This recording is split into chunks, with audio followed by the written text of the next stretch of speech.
En televisión, ha participado en series y telenovelas emblemáticas como Mirada de Mujer, Soy tu fan, La Casa de las Flores y Rosario Tijeras. Actualmente es miembro activo de la Academia Mexicana de Artes y Ciencias Cinematográficas, AMAC. Sigue vigente como actriz y escritora. En el marco de los 100 años del natalicio de Rosario Castellanos, escritora, periodista, diplomática y una de las figuras más luminosas de la literatura mexicana del siglo XX, Verónica nos presenta Eternamente Rosario, un texto que celebra el pensamiento feminista y crítico de Rosario Castellanos. Para dar inicio a esta lectura, recibamos a Verónica con un fuerte aplauso.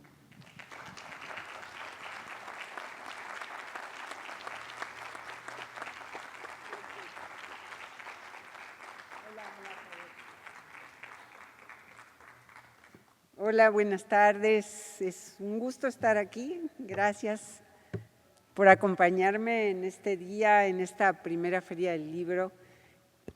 Ay, perdón, parece que así se oye, me dicen si no saco mi voz de teatro para leer. Muy contenta de estar aquí en esta primera feria del libro, pues los libros nos hacen mejores personas, nos dan mucho y nos piden poco, nomás que les dediquemos un poco de nuestro tiempo. Pues bueno, vamos a hablar un poquito de Rosario Castellanos y a leer algunos textos, no muy largos. A lo mejor por ahí alguno de ustedes se anima a venir a ayudarme a leer un poquito en algún momento. Pero bueno, vamos a empezar diciendo que Rosario Castellanos, que nació en 1925, falleció en 1974, no sé si ustedes saben, en un muy desafortunado accidente con una lámpara en Israel, donde era diplomática, donde era embajadora de México.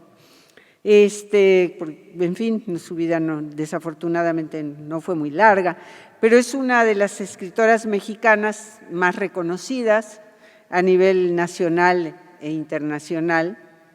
Me atrevería a decir que después de Sor Juana es nuestra escritora, digamos que más reconocida. Y combinó su labor creadora con la promoción cultural, la docencia, el periodismo y la diplomacia.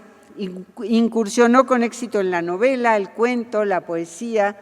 Una de sus novelas más importantes es Balún Canán, Oficio de Tinieblas, Álbum de Familia o Poesía No eres tú, que es obviamente un volumen de poemas. Son indispensables en la literatura mexicana porque dan cuenta de dos aspectos que en esos años de los que estamos hablando no se habían tocado demasiado, que son el indigenismo por un lado y el feminismo por otro, aunque realmente ella nunca quiso que la encuadraran o que la encuadraran, por decirlo así, como escritora feminista o como escritora indigenista, como muchos de los grandes, no quiso estar atrapada en un esquema, pero sí digamos que de esos temas habla muy atinadamente.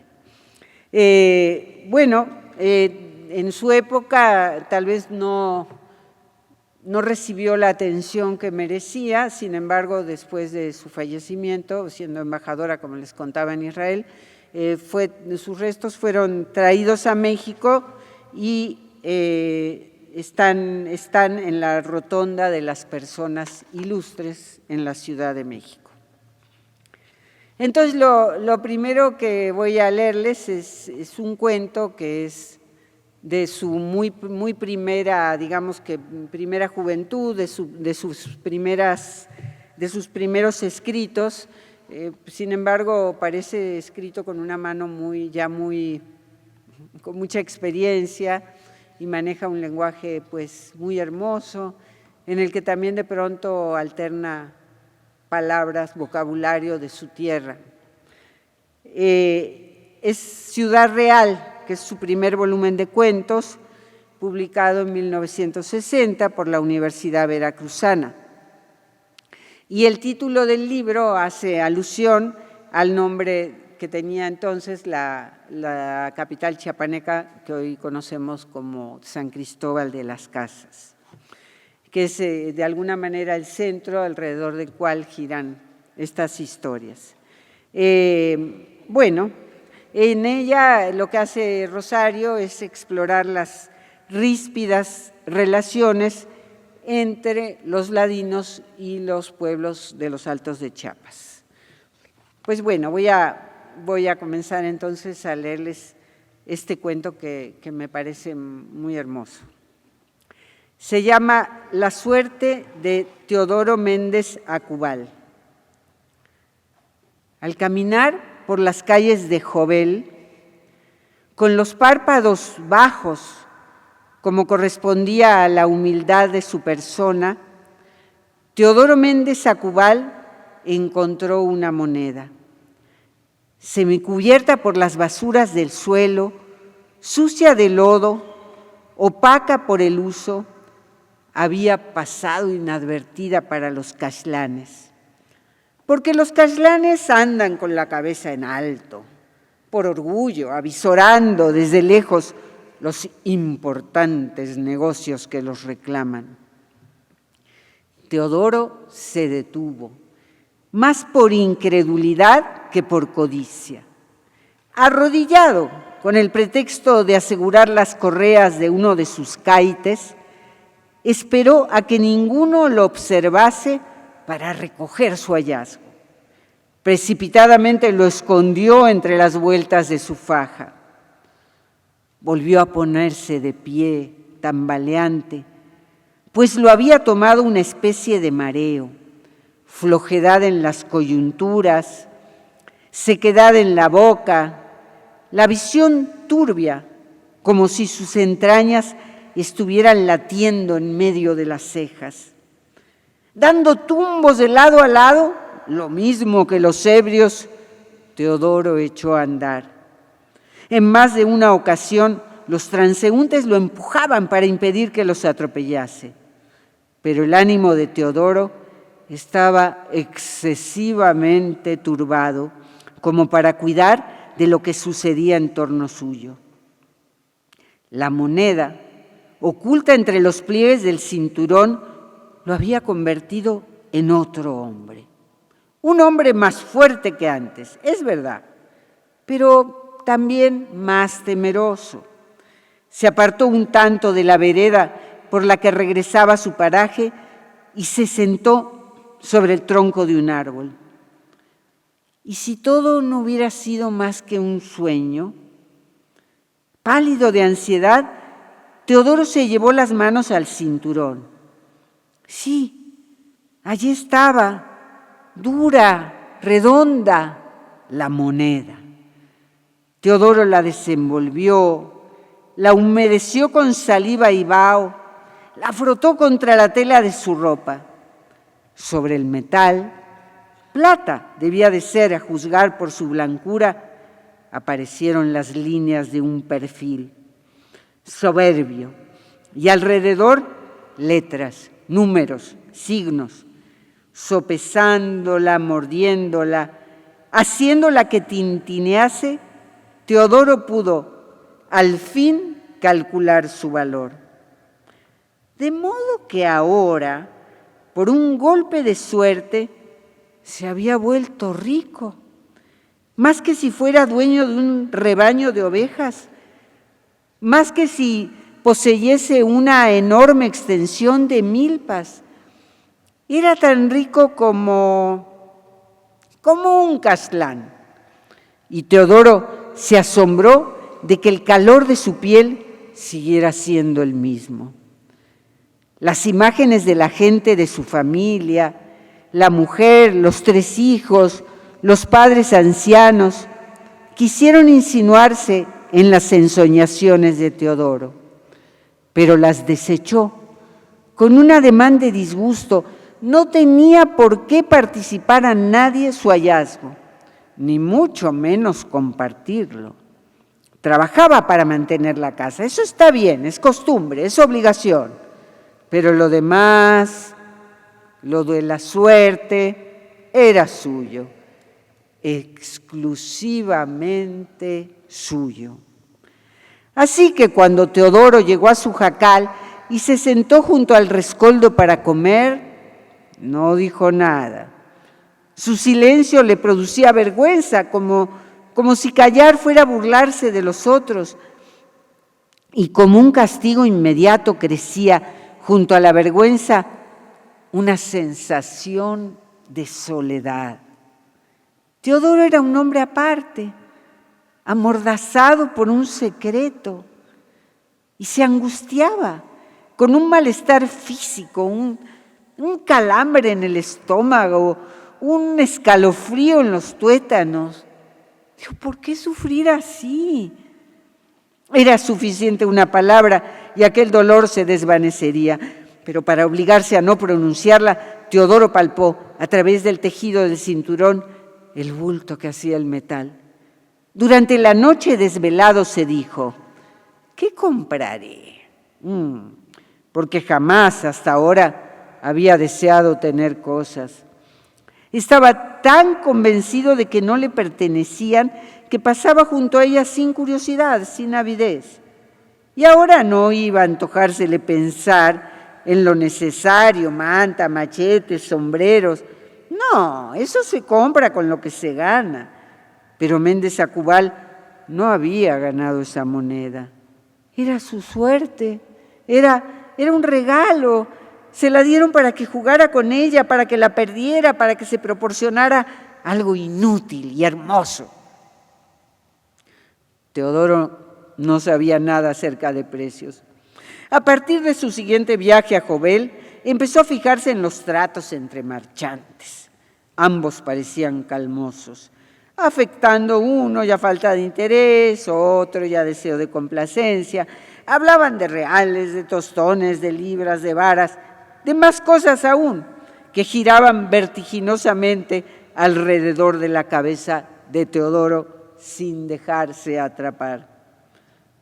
Fatigado, Teodoro no quiso seguir arguyendo más y se abandonó a una convicción deliciosa, la de que a cambio de la moneda de plata podía adquirir lo que quisiera. Pasaron meses antes de que Méndez Acubal hubiese hecho su elección irrevocable. Era una figura de pasta, la estatuilla de una virgen. Fue también un hallazgo, porque la figura yacía entre el hacinamiento de objetos que decoraban el escaparate de una tienda. Desde esa ocasión, Teodoro la rondaba como un enamorado. Pasaban horas y horas, y siempre él como un centinela allí, junto a los vidrios.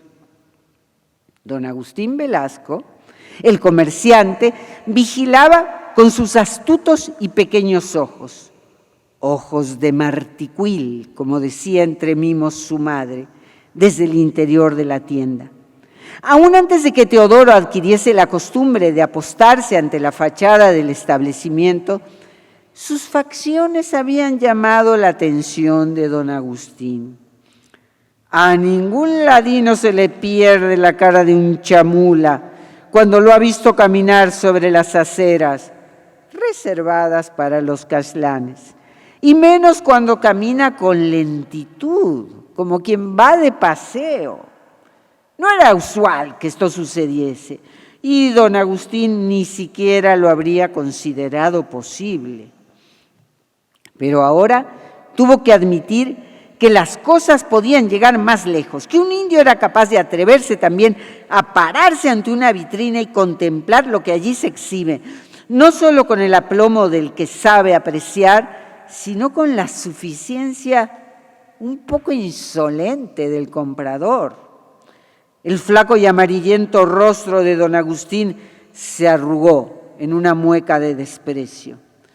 Que un indio adquiera en la calle Real de Guadalupe velas para su santo, aguardiente para sus fiestas, apero para su trabajo, está bien. La gente que trafica con ellos no tiene sangre ni apellidos ilustres, no ha heredado fortunas y le corresponde ejercer un oficio vil. Pero que un indio entre en una botica para solicitar polvos de pezuña de la gran bestia, aceite guapo, unturas milagrosas, puede tolerarse. Al fin y al cabo, los boticarios pertenecen a familias de medio pelo que quisieran alzarse y alternar con las mejores. Y por eso es bueno que los indios los humillen frecuentando sus expendios.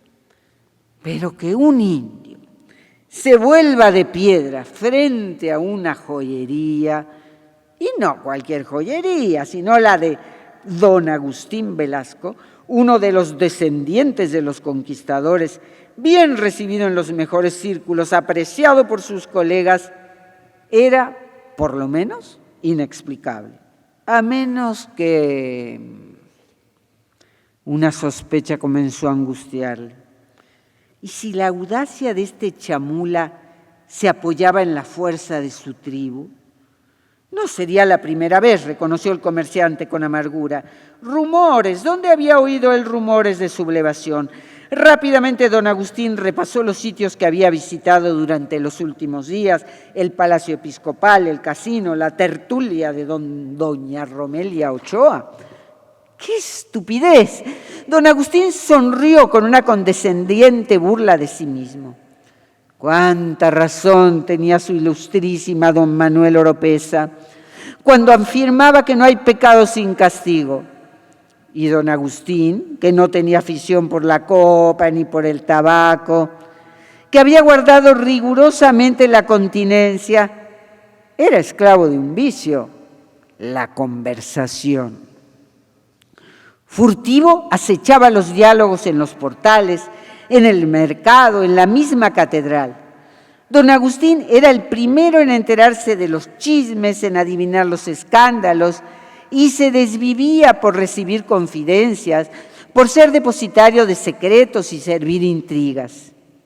Y en las noches, después de la cena, el chocolate bien espeso con el que su madre lo premiaba de las fatigas y preocupaciones cotidianas, don Agustín asistía puntualmente a alguna reunión.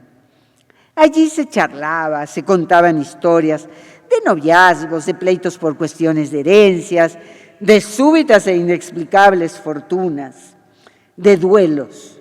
Durante varias noches la plática había girado en torno de un tema: las sublevaciones de los indios. Todos los presentes habían sido testigos, víctimas, combatientes y vencedores de alguna. Recordaban detalles de los que habían sido protagonistas, imágenes terribles que echaban a temblar a don Agustín. 15,000 chamulas en pie de guerra, sitiando Ciudad Real, las fincas saqueadas, los hombres asesinados, las mujeres. Hay que ahuyentar esos malos pensamientos. Las mujeres, en fin, violadas. La victoria se inclinaba siempre del lado de los cashlanes. Otra cosa hubiera sido inconcebible. Pero a cambio de cuán enormes sacrificios, de qué cuantiosas pérdidas. ¿Sirve de algo la experiencia? A juzgar por ese indio parado ante el escaparate de su joyería, don Agustín decidió que no. Los habitantes de Ciudad Real, absortos en sus tareas e intereses cotidianos, olvidaban el pasado, que debía servirles de lección, y vivían como si no los amenazara ningún peligro. Don Agustín se horrorizó de tal inconsciencia. La seguridad de su vida era tan frágil que había bastado la cara de un chamula vista a través de un cristal para hacerla añicos. Don Agustín volvió a mirar a la calle con la inconfesada esperanza de que la figura de aquel indio ya no estuviera allí, pero Méndez Acubal permanecía aún inmóvil, atento. Los transeúntes pasaban junto a él sin dar señales de alarma ni de extrañeza. Esto y los rumores pacíficos que llegaban del fondo de la casa devolvieron la tranquilidad a don Agustín. Ahora su espanto no encontraba justificación. Los sucesos de Cancuc, el asedio de Pedro Díaz Cuscata Jovel, las amenazas del Pajarito no podían repetirse. Eran otros tiempos, más seguros para la gente decente. Y además, ¿quién iba a proporcionar armas? ¿Quién iba a acaudillar a los rebeldes? El indio que estaba aquí aplastando la nariz contra la vidriera de la joyería estaba solo. Y si se sobrepasaba, nadie más que los coletos tenían la culpa. Ninguno estaba obligado a respetarlos. Si ellos mismos no se daban a respetar, don Agustín desaprobó la conducta de sus coterráneos como si hubiera sido traicionado por ellos. Dicen que algunos, muy pocos, con el favor de Dios, llegan hasta el punto de dar la mano a los indios, una raza de ladrones. El calificativo cobraba en la boca de don Agustín una peculiar fuerza injuriosa, no únicamente por el sentido de la propiedad, tan desarrollado en él como en cualquiera de su profesión, sino por una circunstancia especial. Don Agustín no tenía la franqueza de admitirlo, pero lo atormentaba la sospecha de que era un inútil. Y lo que es peor aún, su madre se la confirmaba de muchas maneras. Su actitud ante este hijo único, hijo de Santa Ana, decía, nacido cuando ya era más un estorbo que un consuelo, era de cristiana resignación. El niño, su madre y las criadas seguían llamándolo así, a pesar de que don Agustín había sobrepasado la cuarentena, era muy tímido, muy apocado, muy sin iniciativa. ¿Cuántas oportunidades de realizar buenos negocios se le habían ido de entre las manos? ¿Y cuántas de las que él consideró como tales no resultaron a la postre más que fracasos? La fortuna de los Velascos había venido mermando considerablemente desde que don Agustín llevaba las riendas de los asuntos.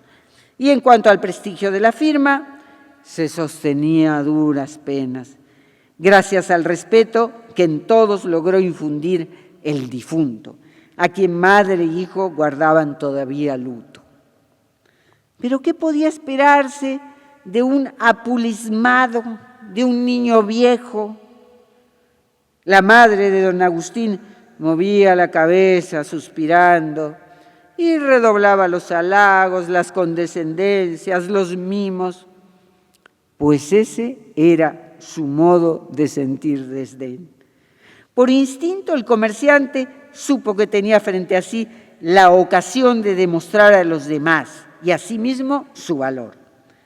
Su celo, su perspicacia resultarían evidentes para todos y una simple palabra, ladrón, le había proporcionado la clave. El hombre que aplastaba su nariz contra el cristal de su joyería era un ladrón. No cabía duda. Por lo demás, el caso era muy común. Don Agustín recordaba innumerables anécdotas de raterías y aún de hurtos mayores atribuidos a los indios. Satisfecho de sus deducciones, don Agustín no se conformó con apercibirse a la defensa. Su sentido de la solidaridad de raza, de clase y de profesión le obligó a comunicar sus recelos a otros comerciantes y juntos ocurrieron a la policía. El vecindario estaba sobre aviso gracias a la diligencia de don Agustín. Pero el suscitador de aquellas precauciones se perdió de vista durante algún tiempo. Al cabo de las semanas volvió a aparecer en el sitio de costumbre y en la misma actitud, haciendo guardia, porque Teodoro no se atrevía a entrar. Ningún chamula había intentado nunca osadía semejante. Si él se arriesgase a ser el primero, seguramente lo arrojarían a la calle antes de que uno de sus piojos ensuciara la habitación. Pero poniéndose en la remota posibilidad de que no lo expulsasen, si le permitían permanecer en el interior de la tienda el tiempo suficiente para hablar, Teodoro no habría sabido exponer sus deseos. No entendía, no hablaba Castilla. Castilla es español, supongo que sabe. Para que se le destaparan las orejas, para que se le soltara la lengua, había estado bebiendo aceite guapo. El licor le había infundido una sensación de poder. La sangre corría caliente y rápida por sus venas. La facilidad movía sus músculos, dictaba sus acciones. Como en sueños, traspasó el umbral de la joyería. Pero el frío y la humedad, el tufo de aire encerrado y quieto, le hicieron volver en sí con un sobresalto de terror. Desde un estuche lo fulminaba el ojo de un diamante. ¿Qué se te ofrece, chamulita? ¿Qué se te ofrece? Con las repeticiones, don Agustín procuraba ganar tiempo. A tientas buscaba su pistola dentro del primer cajón del mostrador. El silencio del indio lo asustó más que ninguna amenaza. No se atrevía a alzar la vista hasta que tuvo el arma en la mano. Encontró una mirada que lo paralizó. Una mirada de sorpresa, de reproche. ¿Por qué lo miraban así? Don Agustín no era culpable, era un hombre honrado, nunca había hecho daño a nadie y sería la primera víctima de estos indios que de pronto se habían constituido en jueces. Aquí estaba ya el verdugo, con el pie a punto de avanzar, con los dedos hurgando entre los pliegues del cinturón, prontos a extraer quién sabe qué instrumento de exterminio. Don Agustín tenía empuñada la pistola, pero no era capaz de dispararla. Gritó pidiendo socorro a los gendarmes. Cuando Teodoro quiso huir, no pudo, porque el gentío se había aglomerado en las puertas de la tienda, cortándole la retirada. Vociferaciones, gestos, rostros iracundos. Los gendarmes acudían al indio, hacían preguntas, lo registraban. Cuando la moneda de plata apareció entre los pliegues de su faja, un alarido de triunfo enardecía a la multitud. Don Agustín hacía ademanes vehementes mostrando la moneda. Los gritos le hinchaban el cuello. ¡Ladrón! ¡Ladrón! Teodoro Méndez Acubal fue llevado a la cárcel. Como la acusación que pesaba sobre él era muy común, ninguno de los funcionarios se dio prisa por conocer la causa. El expediente se volvió amarillo en los estantes de la delegación. Es todo.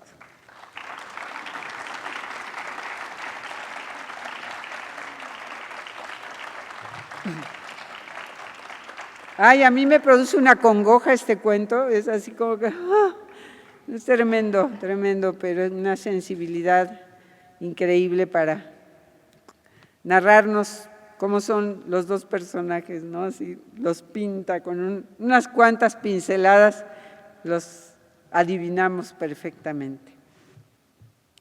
Vamos a ver cómo vamos. ¿Cómo vamos de tiempo, amigos? ¿Otro poquito? ¿Quieren más o no? Ya se aburrieron. Bueno, este es algo totalmente diferente.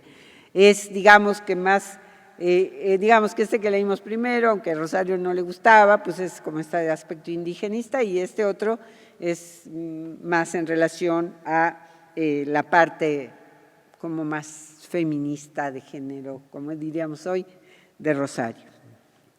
Y se llama Lección de cocina.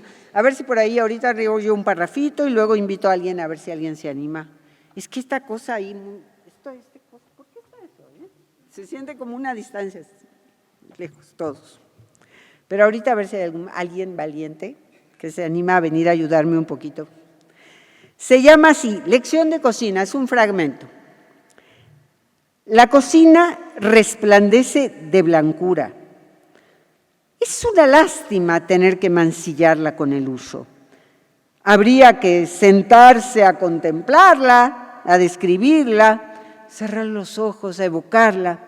Fijándose bien, esta nitidez, esta pulcritud, carece del exceso deslumbrador que produce escalofríos en los sanatorios. O es el halo de desinfectantes, los pasos de goma de las afanadoras, la presencia oculta de la enfermedad y de la muerte. ¿Qué me importa? Mi lugar está aquí, desde el principio de los tiempos ha estado aquí. En el proverbio alemán, la mujer es sinónimo de Küche, Kinder, Kirche, quiere decir cocina, niños, iglesia. Yo anduve extraviada en aulas, en calles, en oficinas, en cafés, desperdiciada en destrezas que ahora he de olvidar para adquirir otras.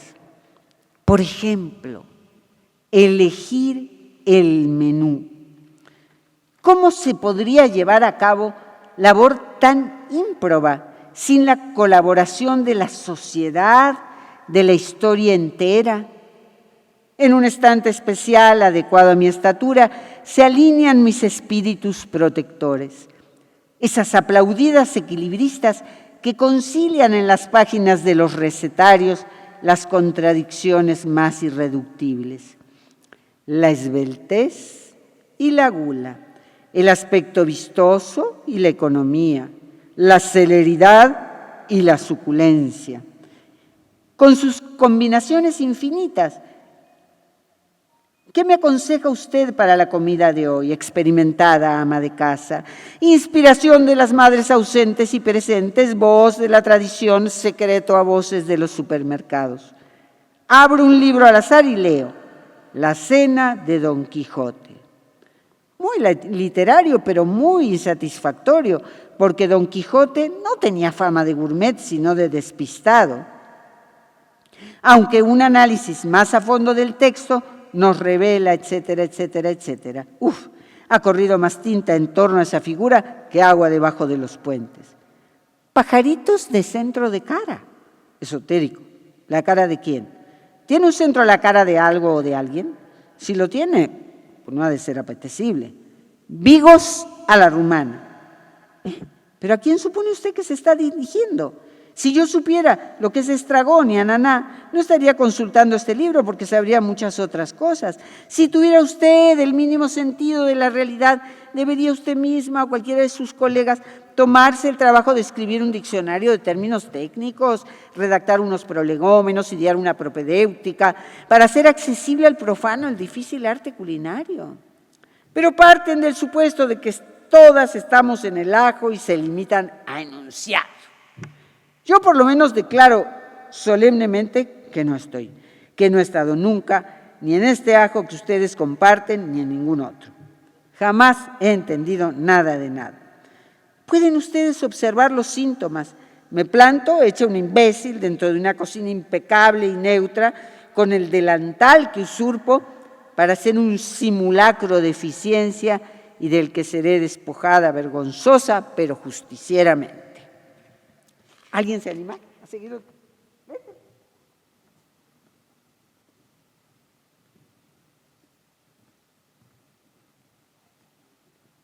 Bueno, esto de leer en voz alta es una actividad muy hermosa. Yo se los recomiendo mucho porque, nada, la lectura se comparte cuando se lee en voz alta.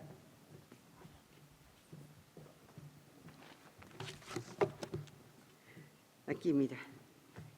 Hola, ¿cómo te llamas? Andrea. Hola, Andrea, mucho gusto. Pues aquí tú lee un poquito, unos 2 parafitos o lo que tú sientas ganas. A ver, un poco. Gracias, además muchas gracias, Andrea. Todo tuyo. Abro el compartimento del refrigerador que anuncia carnes y extraigo un paquete irreconocible bajo su capa de hielo. La disuelvo en agua caliente y se me revela el título sin el cual no habría identificado jamás su contenido. Es carne especial para asar. Magnífico, un plato sencillo y sano. Como no representa la superación de ninguna antinomía ni el planteamiento de ninguna aporía, no se me antoja. Y no solo el exceso de lógica el que me inhibe el hambre, es también el aspecto, rígido por el frío. Es el color que se manifiesta ahora que he desbaratado el paquete, rojo, como si estuviera a punto de echarse a sangrar. Muchas gracias. ¿Quieres seguir? Adelante. Muchas gracias. Muchas gracias. Gracias, Andrea. Del mismo color teníamos la espalda, mi marido y yo, después de las orgiásticas asoleadas en las playas de Acapulco. Él podía darse el lujo de portarse como quien es y tenderse boca abajo para que no le rozara la piel dolorida. Pero yo, abnegada mujercita mexicana que nació como la paloma para el nido, sonreía a semejanza de Cuauhtémoc en el suplicio cuando dijo: «Mi lecho no es de rosas», y se volvió a callar. Unos párpados que se cierran y he aquí de nuevo el exilio, una enorme extensión arenosa sin otro desenlace que el mar, cuyo movimiento propone la parálisis, sin otra invitación que la del acantilado al suicidio. Pero es mentira. Yo no soy el sueño que sueña, que sueña, que sueña. Yo no soy el reflejo de una imagen de un cristal. A mí no me aniquila la cerrazón de una conciencia o de toda conciencia posible. Yo continúo viviendo con una vida densa, viscosa, turbia, aunque el que está a mi lado y el remoto me ignoren, me olviden, me pospongan, me abandonen, me desarmen. Yo también soy una conciencia que puede clausurarse, desamparar a otro y exponerlo al aniquilamiento.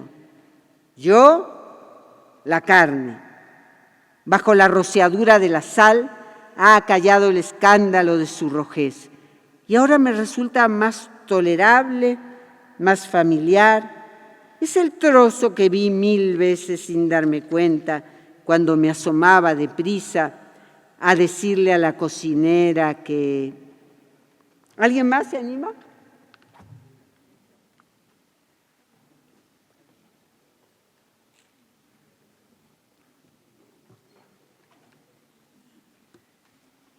Me gusta la vehemencia de Rosario, es como todo un fuego. Hola, ¿cómo te llamas? Maribel. Maribel, mucho gusto. Tú eres Rosario, amiga de Paulina. Yo soy y Rosario, María amiga Inés. de pero también Verónica. Aquí, Verónica. mira. No nacimos juntos, nuestro encuentro se debió a un azar. ¿Feliz? Es demasiado pronto aún para afirmarlo. Coincidimos en una exposición, en una conferencia, en un cineclub. Tropezamos en un elevador. Me cedió su asiento en el tranvía. Un guardabosques interrumpió nuestra perpleja y hasta entonces paralela contemplación de la jirafa porque era hora de cerrar el zoológico. Estoy nerviosa. Alguien, él o yo, es igual. Hizo la pregunta idiota pero indispensable. ¿Usted trabaja o estudia? Armonía del interés y de las buenas intenciones, manifestación de propósitos serios. Hace un año yo no tenía la menor idea de su existencia y ahora reposo junto a él. Bajo el breve diluvio de pimienta, la carne parece haber encanecido. Desvanezco este signo de vejez, frotando como si quisiera traspasar la superficie e impregnar el espesor con las esencias. Porque perdí mi antiguo nombre y aún no me acostumbro al nuevo, que tampoco es mío. Cuando en el vestíbulo del hotel algún empleado me reclama, yo permanezco sorda, con ese vago malestar que es el preludio del reconocimiento. ¿Quién será la persona que no atiende a la llamada? Podría tratarse de algo urgente, grave, definitivo, de vida o muerte. El que llama se desespera, se va sin dejar ningún rastro, ningún mensaje y anula la posibilidad de cualquier nuevo encuentro. ¿Es la angustia la que oprime mi corazón? No, es su mano la que oprime mi hombro y sus labios que sonríen con una burla benévola más que de dueño, de taumaturgo. Y bien, acepto mientras nos encaminamos al bar. Muchas gracias. Qué bonito, gracias. Mucho gusto. Pues no dolió, ¿verdad? Gracias, de verdad gracias, porque sí, no es tan fácil estar de repente aquí arriba. Hace rato les decía, yo estoy un poco nerviosa y me decían, ¿todavía te pones nerviosa? Y siempre se pone uno nervioso cuando va a estar aquí arriba. Bueno, voy a leerles otro poquito y luego un par de poemas, que me gustan muchísimo los poemas. Ok. Gracias, murmuro, mientras me limpio los labios con la punta de la servilleta. Gracias por la copa transparente, por la aceituna sumergida. Gracias por haberme abierto la jaula de una rutina estéril para cerrarme la jaula de otra rutina que, según todos los propósitos y las posibilidades, ha de ser fecunda. Gracias por darme la oportunidad de lucir un traje largo y caudaloso, por ayudarme a avanzar el interior del templo, exaltada por la música del órgano. Gracias por... Hasta aquí vamos con esta rosario feminista, porque ya no tenemos tanto tiempo. Muchas gracias. Y ahora, déjenme leerles un poema, porque pues no puedo irme sin leerles un poema.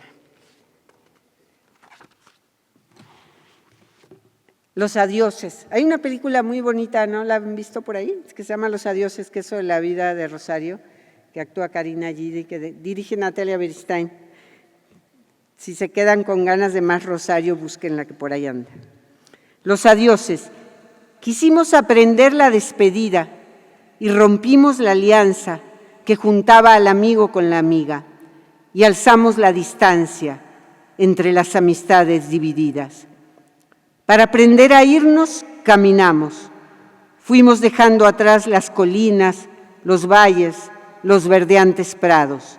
Miramos su hermosura, pero no nos quedamos.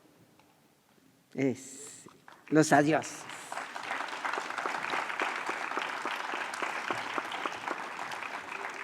Nostalgia. Ahora estoy de regreso. Llevé lo que la ola para romperse lleva, sal, espuma y estruendo, y toqué con mis manos una criatura viva, el silencio. Heme aquí suspirando como el que ama y se acuerda y está lejos. Ese fue Nostalgia.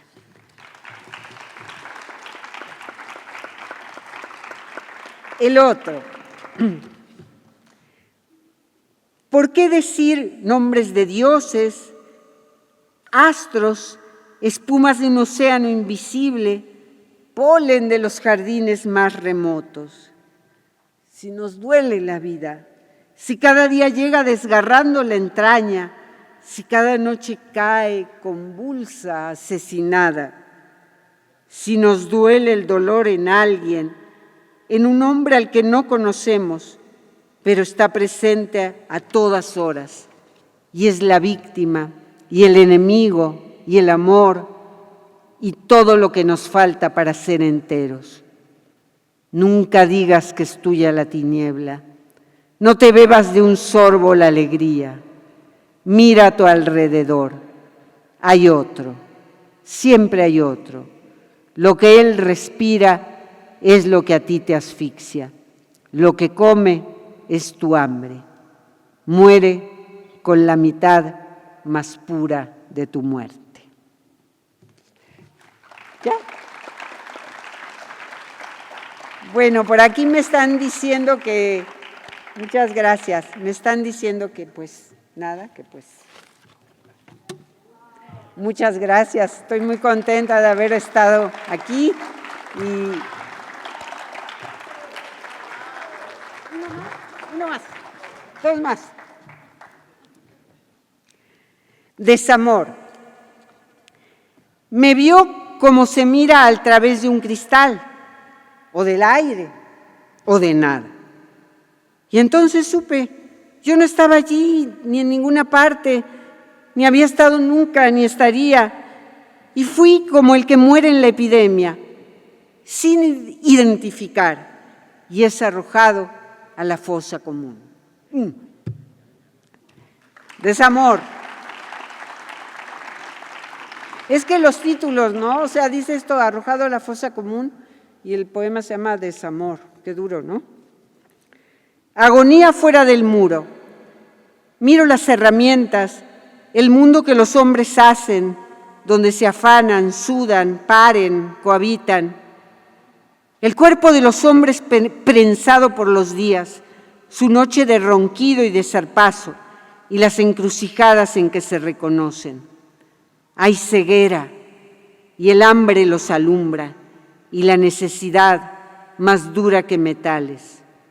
Sin orgullo. ¿Qué es el orgullo? ¿Una vértebra que todavía la especie no produce? Los hombres roban, mienten, como animal de presa olfatean, devoran y disputan a otro la carroña. Y cuando bailan, cuando se deslizan, o cuando burlan una ley, o cuando se envilecen, sonríen, entornan levemente los párpados, contemplan el vacío que se abre en sus entrañas y se entregan a un éxtasis vegetal, inhumano. Yo soy de alguna orilla, de otra parte. Soy de los que no saben ni arrebatar ni dar. Gente a quien compartir es imposible. No te acerques a mí, hombre que haces el mundo. Déjame, no es preciso que me mates. Yo soy de los que mueren solos, de los que mueren de algo peor que vergüenza. Yo muero de mirarte y no entender.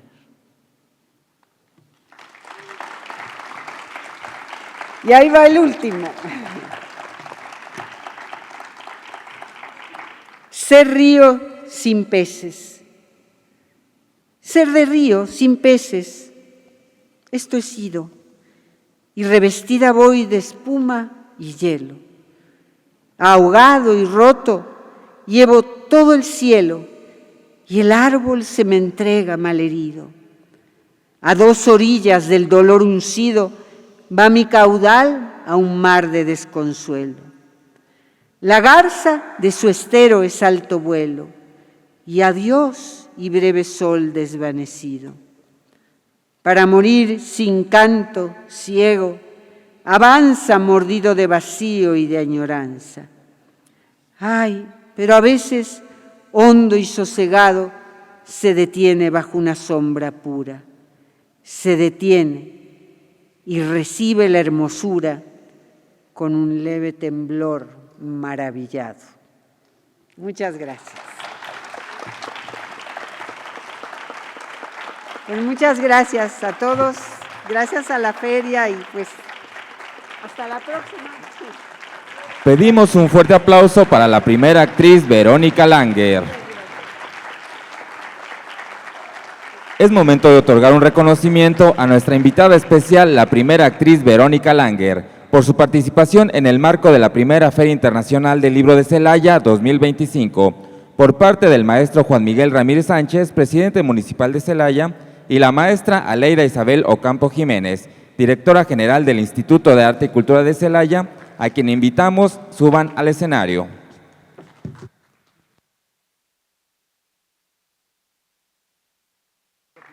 Aquí está. Maestro, puede estar aquí con nosotros. El gobierno municipal, a través del Instituto de Arte y Cultura de Celaya, otorga el presente reconocimiento a Verónica Langer por su valiosa participación en las actividades de la primera Feria Internacional del Libro de Celaya, FILCEL 2025, llevada a cabo en el marco del Festival Cultural de Octubre. Muchas felicidades, Vero. Muchas gracias, de verdad, muchas gracias. Aprecio mucho. Ay, gracias, muchas gracias.